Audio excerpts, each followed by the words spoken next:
Seja bem-vindo ao podcast do 2º Congresso Agir. Hoje eu tenho a honra de Paulo e o Dr. Fábio. São duas pessoas especiais, duas pessoas que vai trazer para você um olhar aqui diferente de tudo que você já viu nesses nossos episódios. Então seja bem-vindo, Fábio. Conta um pouquinho de você para o pessoal entender quem você é e o que você faz dentro da Unimed Uberlândia. Bom dia, eu queria agradecer a oportunidade de estar aqui com vocês, né? Eu sou Fábio Gazelato, sou médico de formação, fiz medicina, depois clínica médica, cardiologia, né? E aqui na Unimed eu sou responsável por toda a parte de verticalização da Unimed, né? Que é a parte de serviços próprios, que hoje envolve atenção primária, né? Que é aquela ideia do médico de família, né? Da ação integral, da visão integral do paciente.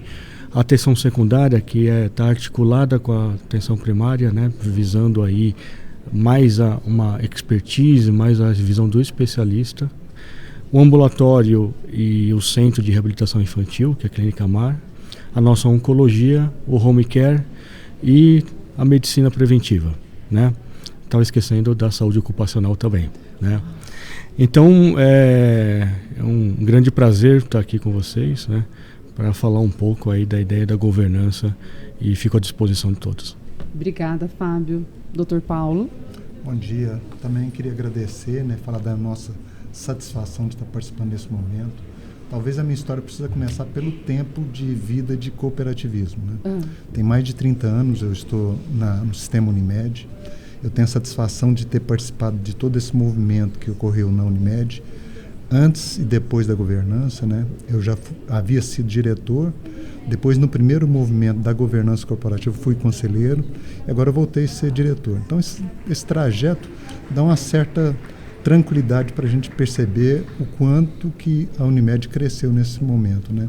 E essa oportunidade de demonstrar isso, da profissionalização, do crescimento da Unimed, é muito grato da minha parte eu estar participando agora nesse momento. Ô Paulo e Fábio, eu quero trazer para vocês aqui, né, esse olhar que todo mundo tem dentro da saúde, considerando que 2025 é esse ano, né? Todo mundo fala saúde, cooperativismo, todo mundo traz isso com muita verdade. Como que a governança na área da saúde, Unimed Uberlândia, como que funciona isso na prática? É complexa, né? Mas ao mesmo tempo muito que traz aí uma vantagem, que traz aí um valor agregado muito interessante, porque a gente, além de gestor, a gente é médico e a gente tem que conciliar muitas vezes a visão do paciente, né? As necessidades do paciente com as necessidades do grupo, né, da população. Olha que legal. Né, que ele está inserido, né, então eu tenho que tratar todo mundo dentro de princípios de equidade, de isonomia, tudo, mas dentro do modelo que seja sustentável. E esse ponto de equilíbrio entre a necessidade do paciente, a população que ele está inserida, né? E aí eu falo de risco, eu falo de características clínicas, necessidades clínicas, né? E dentro de algo que seja sustentável, às vezes não é tão fácil, né? Por isso que eu falei um pouco que é complexo, né? Mas acaba sendo imprescindível para qualquer modelo de governança, né? Ou para qualquer modelo de prestação de serviço em saúde, né? Você só consegue fazer isso com um modelo de governança e modelo de governança clínica. Porque se não existir essa governança, você pode errar a mão tanto no entendimento daquele paciente, do que ele precisa, tanto para cima como para baixo, daquela população, e de um ambiente que seja sustentável. Se eu desequilibrar e não utilizar os princípios da governança nesse equilíbrio, eu crio um modelo que não se equilibra, um modelo que não consegue se manter de uma certa forma sustentado. A governança refletindo no resultado do paciente. No resultado do paciente, mas entendendo que a necessidade dele tem que ser equilibrada com pessoas que têm a mesma característica que ele tem. A gente fala muito do perfil clínico, né? Mas também dentro de um modelo que eu tenho que trazer benefício para todo mundo e tem que pensar no mundo do quanto a gente tem algumas responsabilidades também com o equilíbrio financeiro de tudo isso. Né? Então é muito fácil você gerar algo muito fácil. Talvez o maior desafio, né, é gerar alguma discrepância em relação à necessidade de um paciente, deixar de atender ou, por exemplo, fazer até alguma coisa muito acima do que necessita, dentro de uma população que ela tem que ser entendida, esse paciente tem que estar dentro de uma população que tem as suas características, né, e tudo isso se sustentar num ecossistema, né, que garanta aí que tudo isso seja de uma certa forma perpetuado, né, que eu consiga de uma certa forma perpetuar aquele modelo. E para isso eu só consigo através da governança. Da governança. O Paulo, você trouxe na sua fala que você tem muito tempo aqui, uma jornada incrível, né, dentro do cooperativismo. E como que foi essa mudança, principalmente no olhar da governança? Porque você passou por isso, né? Isso. O primeiro destaque que eu gostaria de dar, assim, o Unimed Uberlândia hoje tem 54 anos. Né? Uma cooperativa, uma organização sobreviver, 54 anos, são poucas que tem no Brasil. Né? Isso parece que foi acontecendo tudo no seu tempo. Né? Então você está falando, fazer uma analogia antes e depois. Né? Antes a gente tinha um movimento de que a brincadeira que fazia assim, você cruzava a bola e ia lá cabeceava. Então você era conselheiro, você era diretor, você estava na linha de frente e ao mesmo tempo planejando. Perfeito. O que a governança permitiu? Separar os espaços de planejamento e operação. E isso deu uma certa amadurecimento para a Unimed, né? Uma certa impessoalidade. Porque o que se tinha antes, o professor comentava muito, era assim, para os amigos do rei tudo, para os inimigos a lei. Perfeito. E hoje a governança conseguiu desdobrar de uma certa maneira que, ao mesmo tempo tem impessoalidade, tem o profissionalismo. Né? Então nós temos uma estrutura hoje que dentro da cooperativa, o nosso órgão máximo é a Assembleia, depois o Conselho Fiscal, depois os conselheiros, são 9 conselheiros eleitos pelos seus pares e abaixo a diretoria. Então o conselho é responsável pelo planejamento, a diretoria pela execução. E aí esse movimento da governança, se você for ver os princípios, propiciou para a cooperativa, né, sustentabilidade, né, equidade, responsabilidade, integração, né, e transparência. É o que está sendo o evento aqui, né? Essa modernização no sentido de deixar de ser pessoa e ser um grupo, de ser uma atividade que está reproduzindo para a sociedade melhorias, eu acho que é um avanço que tem que ser incontestavelmente ressaltado nesse momento. Né? O nosso congresso, ele aborda, né, aqui auditoria, governança, integridade e risco.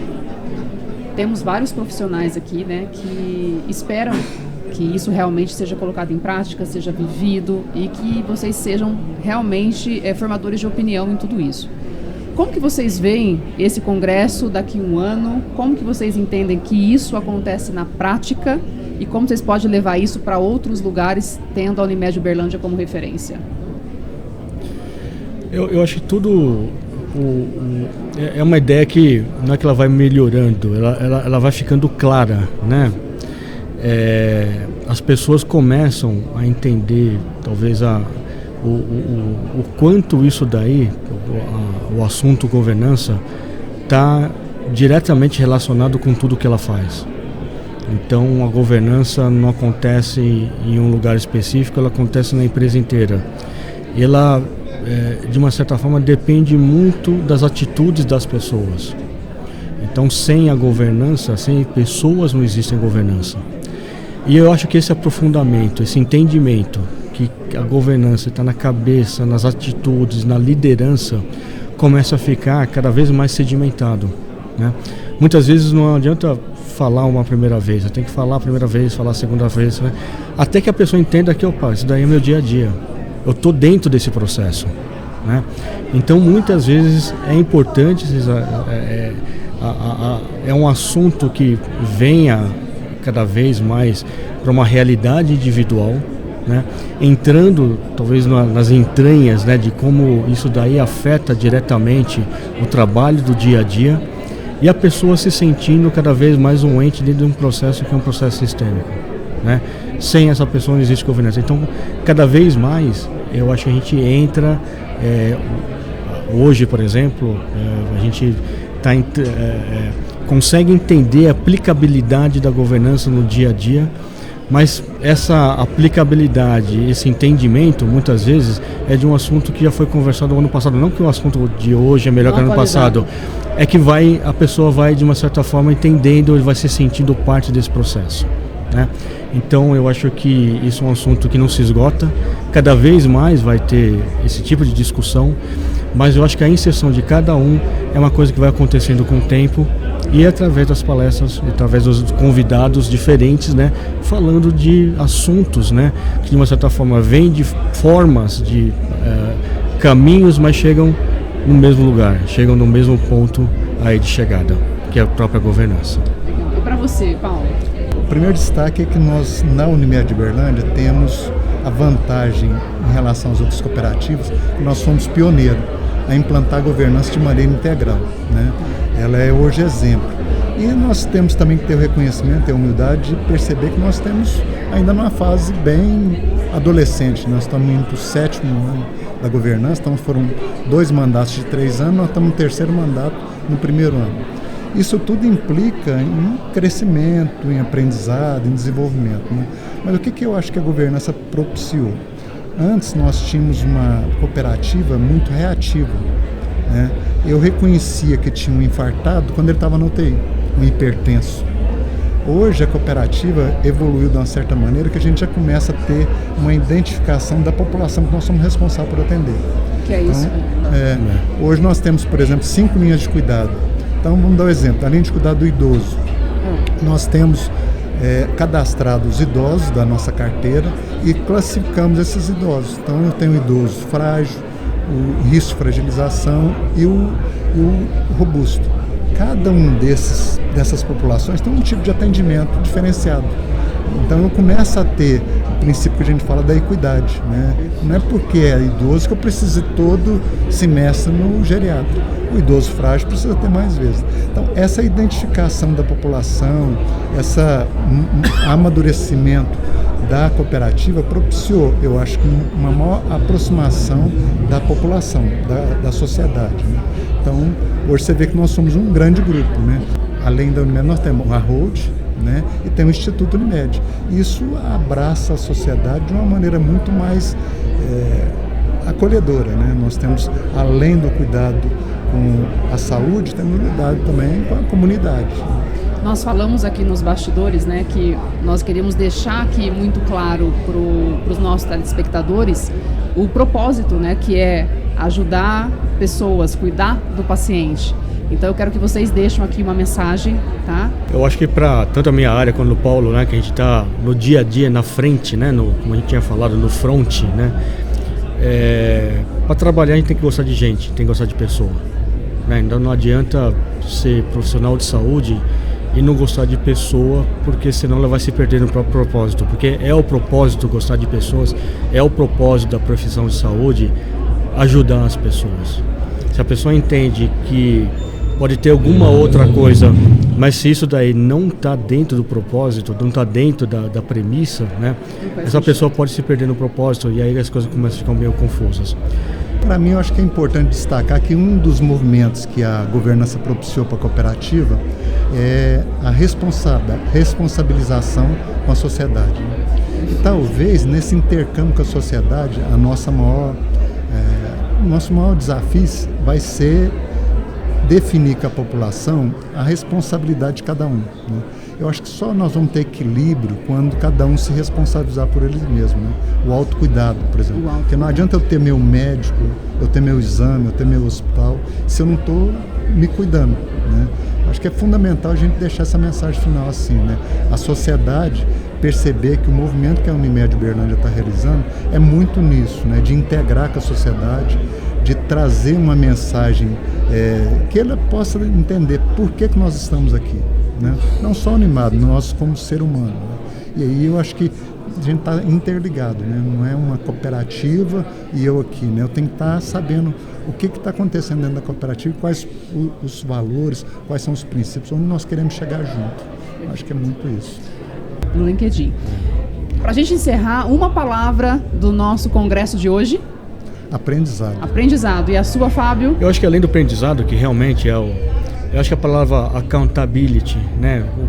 O quanto cada um tem a sua responsabilidade. Porque você tem que ter propósito, mas você tem que ter um propósito responsável. Você tem que ter alguma coisa, né, que você queira acontecer, porque queira fazer, mas dentro da responsabilidade de cada um, né? E o Paulo falou do autocuidado. Na verdade, o autocuidado é o accountability do paciente, né? E ele se responsabilizar também pela sua doença, né? Da mesma forma que os gestores têm que se responsabilizar por todo o sistema, né? Cada vez mais a gente vai precisar de um paciente preparado e um paciente que também tem essa accountability por si mesmo, que tem essa responsabilidade por si mesmo. E acho que com isso daí a gente vai criar cada vez mais um modelo de saúde que consiga atender não só aqueles casos de críticos, né, mas também que seja uma coisa não voltada para a doença, mas durante a própria jornada de saúde dessa pessoa. Perfeito. E para isso ele tem que ter responsabilidade por si mesmo. Perfeito. É uma honra falar com vocês. Prazer. O nosso podcast com certeza vai impactar positivamente muitas pessoas aqui. Obrigada. Obrigado. Te vejo no próximo episódio e é sempre um prazer estar com você.